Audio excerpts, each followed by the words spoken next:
I strongly believe in the idea of Christians owning property. The world is better off with Christians in positions of financial strength, and cash flowing property can do just that. My friend Steve has built a substantial real estate portfolio here in New Hampshire, and now he's teaching Christian brothers to do the same. Go to consultingbycurios.com. He's got options where he coaches you through buying your first rental property or done-for-you options for busy people. Again, visit consultingbycurios.com. The link is in the description. All right, everybody, welcome back to the channel. It is Wednesday. It might be Wednesday, it might be Thursday. I don't know when I'm going to launch this video, but today is Wednesday over here. But in any case, Wednesday, December 18th, year of our Lord 2024. And I got to say, people are really enjoying the Bronze Age masculinity content that I'm doing on the channel with Apologia Radio, interviewing Dr.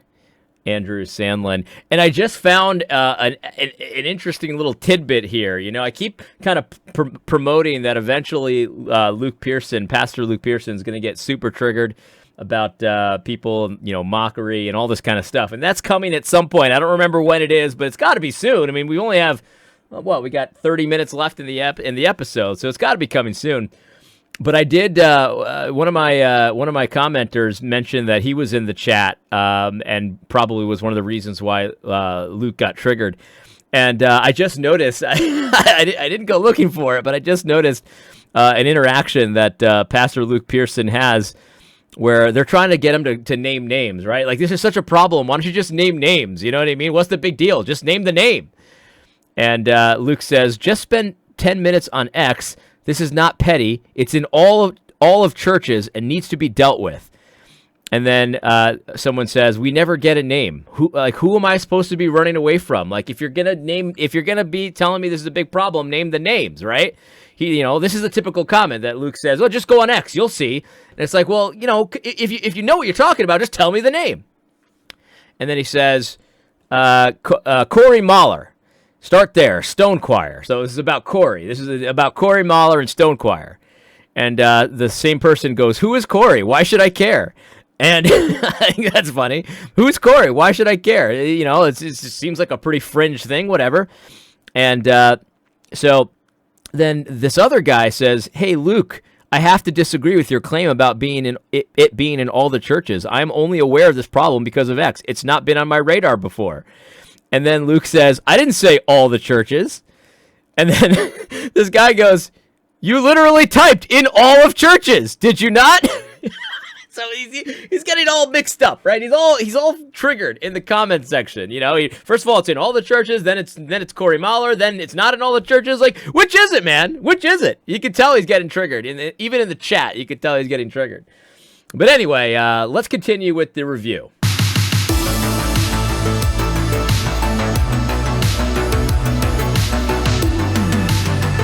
Yeah, guys, I'm telling you, you just it's a practice, it's a discipline that you need to cultivate over time. It's just something, if you're going to be engaging online, you need to practice not getting triggered.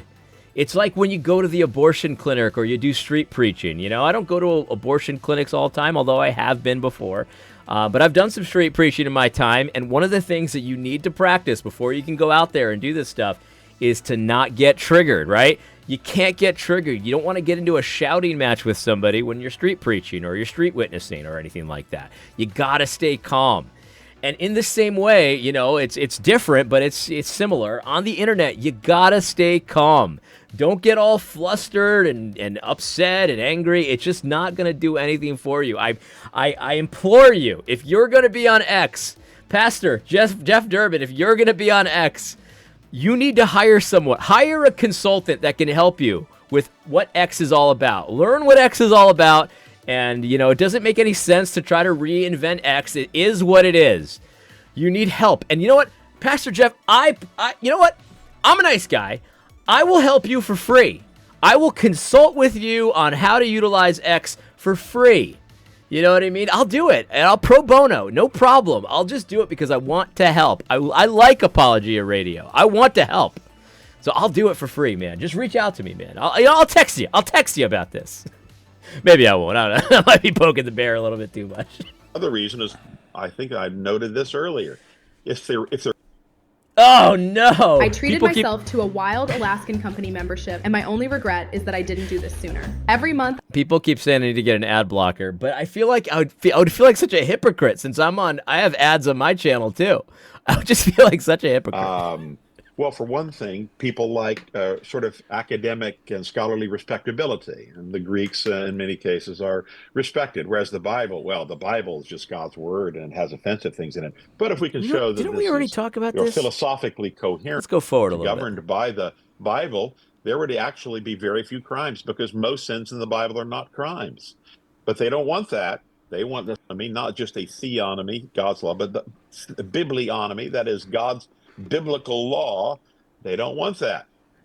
They also want a state that's stronger and more, quote, here we go, muscular. Well, the Bible won't permit that. Biblical law actually applies very narrowly in politics. It does apply in politics. But actually, if we had a state and civil government governed by the Bible, there would actually be very few crimes because most sins in the Bible are not crimes. But they don't want that. They want a strong, muscular state that can do lots of stuff. Well, you get that in Greek philosophy. Aristotle, read just the first chapter, friends, if you of Aristotle's Politics. Immediately, the state is everything, and the family is subservient to the state, and we're born into the state. The state does everything. He also defends slavery, by the way. It's remarkable. First chapter. Read the first two, three, four, five chapters. I mean, what does nature teach us? What does nature teach us? Aristotle says. Well, some are meant to be masters, and some are meant to be slaves. Well, you won't get that out of the Bible. That's just a false teaching. But that I think is You know who taught that? Rushdoony taught that. Yeah, I'll never forget the quote. I'm pretty sure I'm quoting exactly. I could be mistaken because it's been a while since I read this. But he had a point that some men are by nature slaves, and the counterpoint obviously is some men are by nature masters. Yeah, Rushdoony taught that. Listen, I think here's the thing. Are there some people that want the state to do things that the state ought not to be doing? In my opinion, yes, there are people like that. And I do think that if we had a biblical sort of a Christian nation that looked at God's law as the model for what their law should be, I think the state would be in many ways smaller. And in fact, most Christian nationalists I know are for a smaller state in many ways. But what I do see, and I will grant readily, that we understand, and I think that the reformers understood this as well. I think that the Westminster magistrates, or not magistrates, the Westminster, what do you call the people that were at the convention? Whatever. They understood this as well. That in the law of God, you've got these case laws, right? You've got this what to do in certain situations, and of course it's all based on the 10 commandments. We understand that, and then we see, okay, well, what happens if this situation were to happen? What will be the penalty and stuff like that? We all kind of understand though that it's not an exhaustive list again.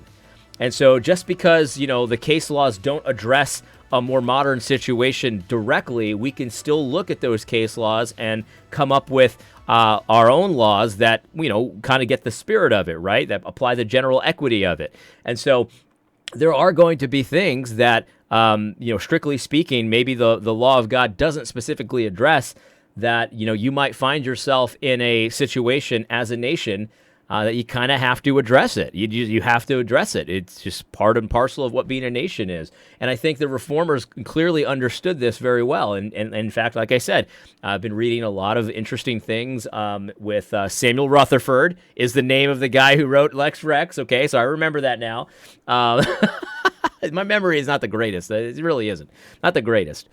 But when I remember when I read that, it blew my mind because it was a lot.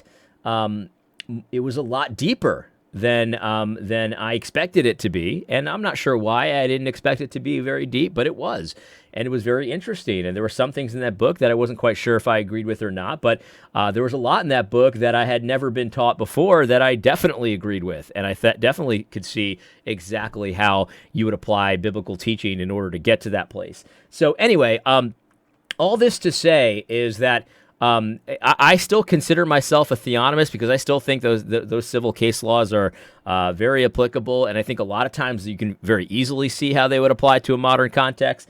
But I don't consider myself of like a inflexible, not inflexible, but like a wooden biblical theonomist in the sense that literally the only things we can do are what the Bible says, and that is it. That's just not the case at all. In fact, when you read the rest of the Bible, not just the laws, you see these things being applied in a variety of different ways that are very interesting and that we should consider when we're looking at things. And so, I guess if you don't want to call me a theonomist anymore, I'm not like zealous for the title or anything, but I do think that there is a how do I put this in a nice way? There is an autistic way to be theonomist. That's my nice way to putting it. There's an autistic way to be a theonomist, and I'm not wanting to be that kind of a theonomist. I want to be a theonomist that also deals with reality as it really is. A theonomist that can operate in reality as well. That's the kind of theonomist that I want to be. I'm not saying that he's an autistic theonomist, so don't get all crazy on me. But I think you know what I mean. There is a kind of, and this applies to a lot of these kind of newer things like presuppositionalism and then postmillennialism even to a certain degree. Like I'm a postmillennial for sure, and I like presuppositionalism, I do, but I think we all kind of know what I'm talking about when I say autistic style presuppositionalism or theonomy or things like that. Like, I don't know, man. I don't know. I don't mean like the actual diagnosis of autism. You know what I mean? And I could talk more about that, Zach, but that's kind of what we have going on here. Go ahead, Luke. Okay, sorry. I'm about to go preach here, so... he's going in. One, let me be very clear, because I'm getting some comments in the live chat here that are... Let me be clear. Setting me off. Let me be very clear. What we're talking about here is a cancer within the church, specifically within the Reformed Church. Okay. Amen. You want names? Start with Corey Mailer. Start with the Stone Choir. Yep. Start there. Yes. Go to X. Yes. Look them up. It won't take you... I can see you're upset, Luke. I can see you're quite upset. And this is the thing. Like I'm aware of who Corey Mailer is. I understand, all of this. I'm aware of Stone Choir. I'm aware of all of this. But I just do not see, and you could get all angry, all uppity, all you want. I just don't see how this is a big problem. Right, I just don't see it. I guess like if they were doing, I don't know, like I don't really know how to put this. I am aware of these guys. I run in the circles that allegedly are so influenced by them. I get it. But I just don't see the problem. I don't see it as this pervasive thing. It's very fringe, and I think that's totally fine for something to be fringe. And if you're going to get all uppity about this and talk about how it's a cancer in the church, well, if it is, it's a very minor cancer. A minor cancer that does not seem to be metastasizing that quickly. And so nip it in the bud if you want to, but man, to get all uppity about this as if it's this rampant problem, as if this is spreading like wildfire and every church is out there has a secret Stone Choir study group. That's how you make it seem. You make it seem it's on the level of like Ligonier, where every single church you go to, they do a Ligonier Bible study. You know what I mean? Like every Bible study they do is from Ligonier. You make it seem like it's this huge thing, and I just don't see it. I don't see it. And it's so funny because I talk to a lot of the guys that would be on the receiving end of this. Like, where are the big problems? You got A.D. Robles, and you got Joel Webbin, and you got all these other Anon accounts and stuff, and all of this. I see like the people that you have in mind here. That this is a cancer. You guys have cancer. And like hardly any of us listen to Stone Choir even once. Hardly any of us have heard it even one time. The only reason I have heard woe to those that the other guy in Stone Choir. The only reason I've heard his voice is because I heard a clip someone posted online mocking them. That's the only time I've heard his voice. And I'm sure he's interacted with my tweets before and things like that, but I'm blocked by Woe is whatever. He's blocked me. I don't remember why he blocked me, but he blocked me. So I've seen the tweets, I've seen the scare tweets and stuff like that. That just doesn't have an effect on me, really. Yeah, the scare tweets, yeah, they're very scary. You know, I've seen a lot of Doug Wilson scare tweets too. Except Doug Wilson actually does have study groups. I'm not saying that the Stone Choir is like Doug Wilson. I'm not saying that. But what I'm saying is you make it seem like it's this big boogeyman, and it's just not. I don't know what to tell you. It's not. So you're allowing yourself to get triggered over nothing. Over nothing. It really is boggled my mind. And I've been asking people, and I've talked to a lot of people I respect that have kind of a similar view that this is this very dangerous podcast and all this stuff. So dangerous that barely anyone names him. At least good on you, Luke, for naming him. I gotta hand it to you. Good on you for naming Stone Choir, right? I appreciate that. But I've asked people, like, I don't get it. Explain to me why this is such a big threat. Tell me what the big deal is, right? Okay, so in your opinion, someone's wrong on the internet. Why is this a federal case? Why are we making this like headline news? Like, someone's wrong on the internet. I mean, who cares?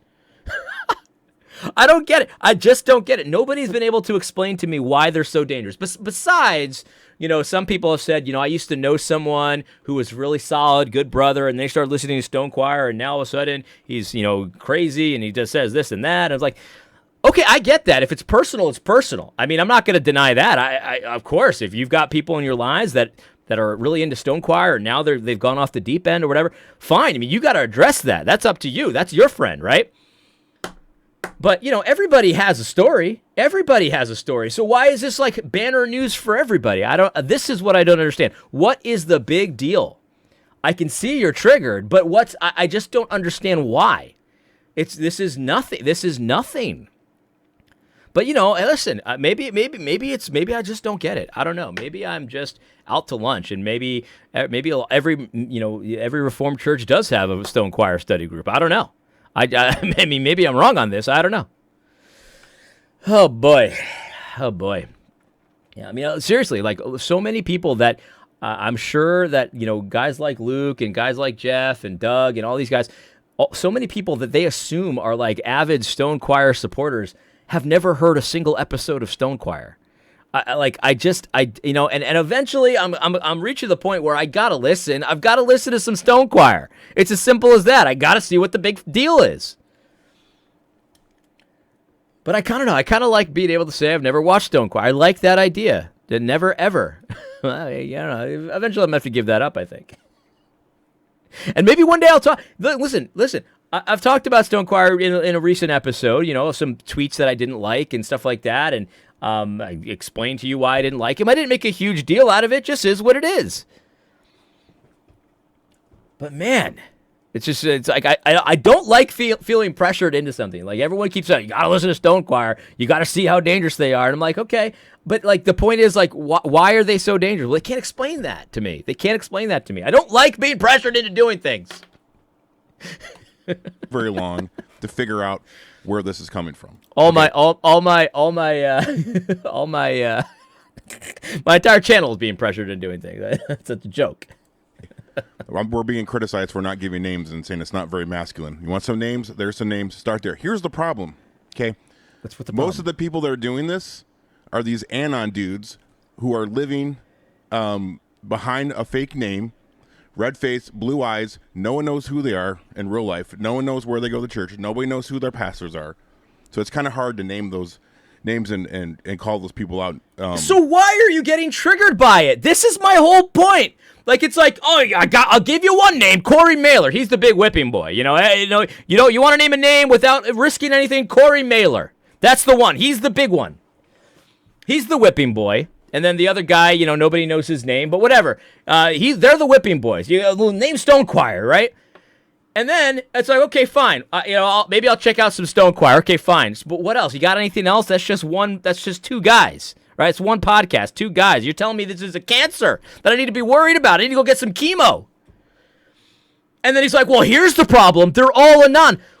Why are you allowing yourself to be so paralyzed with fear, so triggered, so angry about random anons on the internet? Look, I'm pro-anon. I like anons. Some of them.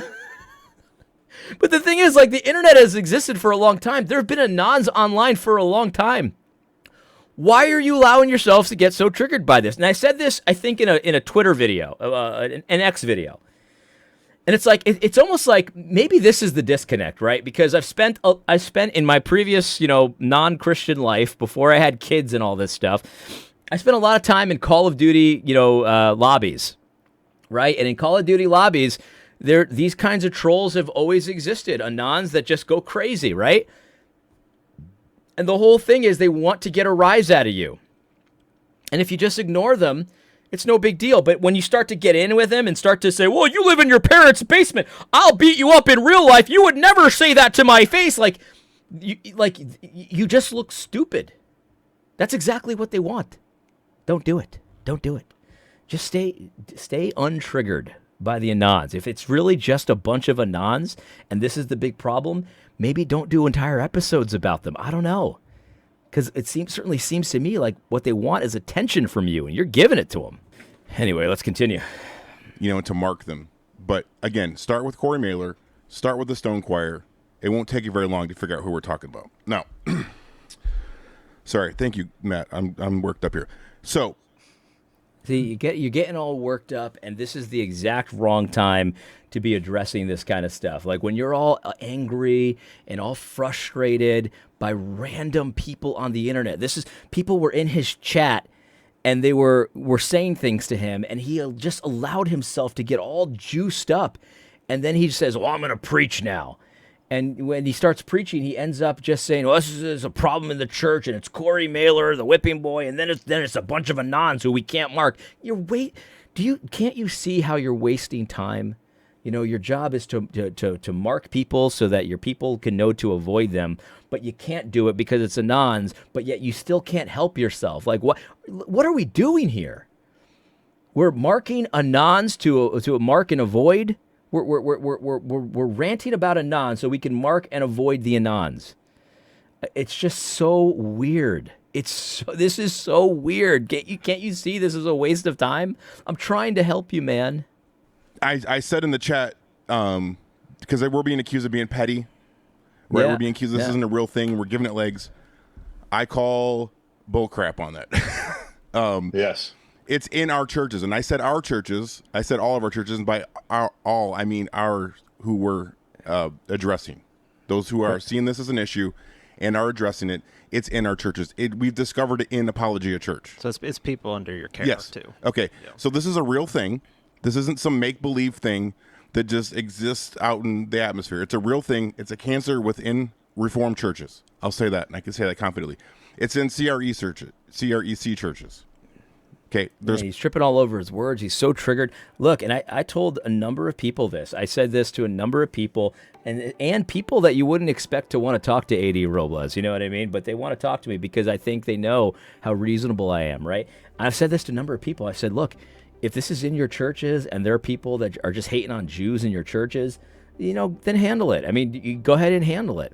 But when you make this like front page news and this is like a huge deal and you're getting all worked up online about it, like it really reminds me of back in Woke Wars 1 when I said, look, if there are really like people that hate blacks in your church, then deal with it, right?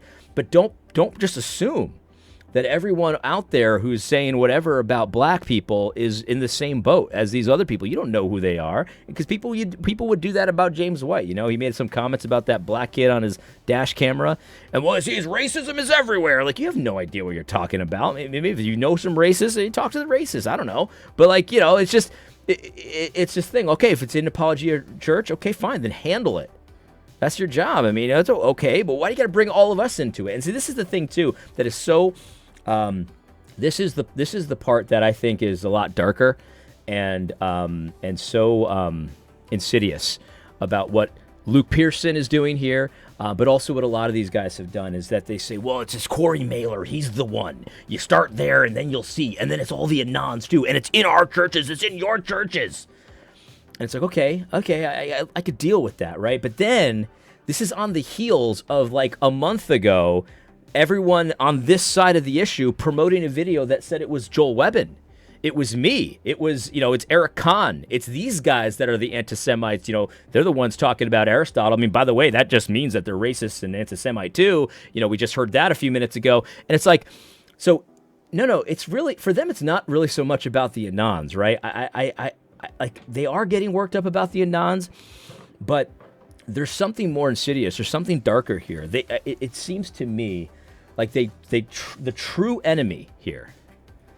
This is me doing a little bit of analysis here. So this could be I could be off base, but this is my opinion. It seems to me like the true enemy here is Stephen Wolf, is Eric Kahn, Brian Sauvé, is Andrew Isker, is Joel Webbin. I'm on the periphery of all this stuff too, for sure. It's that group, right? It's that group. And instead of doing the right thing and being a man and talking to us like human beings and to tell us, hey man, this is where I disagree with you, maybe even appearing on the same stage with some of these guys, solid believers in churches, in good standing, members in good standing, and all this kind of stuff. Instead of direct confrontation, they're attempting to do two things. One is going to be an embargo. There's an embargo going on right now. And then the other thing is to cast this aura of suspicion and mudslinging and all of this stuff at that group over there. It's Corey Mailer, he's the whipping boy, and then the Anons as well, and they're all kind of in that group, right? They're all kind of in that group. And by the way, have you seen A.D. Robles hasn't denounced Corey Mailer? Have you seen that? Oh, I don't think Joel has denounced it either. Yeah, and Eric Kahn. I saw Eric Kahn interact with one of Woe Is Me's, whatever his name is, posts. Woe to those who Treble Woe, that's his name. I saw him interact with one of those posts, and then they just, in a very pathetic kind of a way, in my opinion, a pathetic kind of a way. This is a way to attack that group, that named group, who's, they've got a legitimate, standing in the Reformed Church. They've got a following. They put out content. They've got their own publishing house. They've got their own music. They've got their own thing going on. They want to attack that, but they won't do it directly. So instead, they do an embargo thing where they won't appear on stage with you, and they don't want to be on the same podcast as you and stuff like that. And then they just kind of cast shade at the Anon, or like the Anon, cloud over there, and hopefully some of that stuff will stick to guys like Stephen Wolf and Joel Webbin and Eric Kahn and A.D. Robles and Brian Sauvé. That's what's going on here, in my opinion. Now, I could be off base with that, but there's a lot of reasons why I think that's the case. And so, there it is. It's proof of that. Pathetic. There's evidence of that. It's in solid churches. We're trying to address it because it's a cancer that has to be rooted out from our churches. It has to be sent back to hell where it belongs, because it's awful. Amen. The stuff we're seeing is just despicable. It's disgusting, and it needs to be put to death. So hopefully I'm clear in saying that, because that's the truth. Andrew's seen it. I've seen it. It's unbelievable. Okay. So anyways, deep breath. Whew. All that to say, yeah, you need to take I've little been bit of a deep breath. Keeping track of thoughts this whole time. So, but your questions were great, so I wanted you to get them in. What's crazy, and Andrew, I think you can back this up. The majority of where we've seen this is in white males in their 30s. Do you think that's accurate? Or younger. Yeah. Yes. But I've talked to multiple people over the last month or so who have just called me up and been like, "What is going on?" And they're like, "I talked to so and so. They're saying this stuff," and I'm like, it's someone in their 30s. It's a white dude in their 30s. Like, it's crazy. So there's this demographic of white males in their 30s or younger, and everything that Andrew's been saying, it's there. It's all over X. And you might say, well, it's just only on X. Again, no, because it's in our churches. We're discovering it. We're trying to root it out. And so that's kind of where a lot of this is coming from, and it goes right in line with everything Andrew just got done saying, especially trying to get rid of the boomers. I used the verse at the beginning in 1 Corinthians because it's childish. Like, the stuff I'm seeing, look, I'm going to be 44 here in 2 months. The stuff I'm seeing, I'm like, what are we in junior high again? Are we 14 years old? calling people fat, making fun of the way they look. Like Andrew mentioned, and I wanted to address this. I've seen this from like reputable Reformed pastors. If they don't like the stuff that you're saying, they're like, "That's gay." Like you're a 30-some-year-old man. You're not a 14. Right. So let's let him finish. 14-year-old boy in junior high. Why are you calling stuff gay? You want to know why? Because the thing is, I'm 42, right? I'm 42, so we're the same age basically. If you want to know why, the thing that a man would do is ask. Maybe just ask. Why is it that all of a sudden you're bringing gay back as an insult, right? Why is that? Maybe just talk to us like human beings, like adults, because a lot of us are adults. It's trying to throw shade here. Oh yeah, they're just in their 20s or their 30s and stuff like that. A lot of us are full-grown men with families, with wives, with established roots, things like that. Well established in churches, things like that. You don't for a second buy this propaganda that this is just a bunch of young guys, that haven't really figured anything out yet, and they're just in their parents' basement and all this kind of stuff. That's just flat out not the case at all. But it seems to me that someone who is mature, someone that was grown up, the way to figure this kind of stuff out is maybe just ask us. You know what I mean? And if you don't even want to talk to us, you could say, "Hey man, I don't want to talk to you, but I'm very interested in why this is the case. Why do you use the term gay to describe things, right?" And, if you told me that, I don't really want to talk to you, but I'm curious as to why. Do you have any resources? I'd send you some stuff because, you know what? We've produced content about that exact question that maybe you've listened to, probably you haven't. Because if you had, you'd know exactly why that's a term that's being brought back, right? And you'll know exactly why we use it and exactly what we think it means. It's more than just a schoolyard slur, although it is a schoolyard slur. We don't deny that, and we don't shrink away from that. But we've thought it through. Maybe if you're so mature, if you're so adult, if you're the adults in the room, right? Maybe don't do childish things. Like I don't want to appear on the stage with someone like that. Like that's a childish way to behave. Maybe drop the embargo for just 1 second. Like we don't hate you. We don't have any ill will towards you. We would appear on stage with you, no problem. And some of you guys, I don't even like you very much. And some of you guys I do. I like Apologia Radio. But some of you guys, I'm really fond of you. You know what I mean? But at the same time, I would talk to some of you guys. Well, I would talk to pretty much all of you guys. It seems to me that there's an awful lot of talk about maturity. And, they'll point to the superficial things. Like, did you see they called someone gay? They just like when we were 14, they called someone gay. And it's like, that's the superficial stuff, right? When it comes to actually being mature, being an adult, right? Like, if somebody asked me to disavow Apologia Radio, I'd look at them like they were crazy. I'm not going to disavow Apologia Radio just because they don't happen to care for me very much. They don't care. They don't like me very much. I'm not going to disavow James White just because he blocked me on Twitter. That's pretty childish, by the way, Doctor, but whatever. I mean, I'm not going to disavow you. I still think that there's so much value in what you bring to the table. I would still recommend your books. I would still recommend your content. That's just how it is, right? And I would still talk to you, right? Like, it's just there's an awful lot of talk about maturity, and then they point to some superficial kind of things that we maybe would lead to someone to think that we're immature. But if you just look under the surface at the behavior, with a little bit of depth, I mean, you're over here getting triggered in the chat. My goodness, Luke, you're 44 years old. I think it's time to stop getting triggered in the chat. I mean, it's not that hard. When someone says something in the chat that I find disgusting or something abhorrent or something like that, you know what I do? I don't look at the chat. I don't give it any oxygen. I just move on with my life. You're spending time blocking people in the chat and arguing with people, and then you get all on your high horse. I'm going to preach here about maturity and all this stuff. And it's just like, all from being triggered in the chat.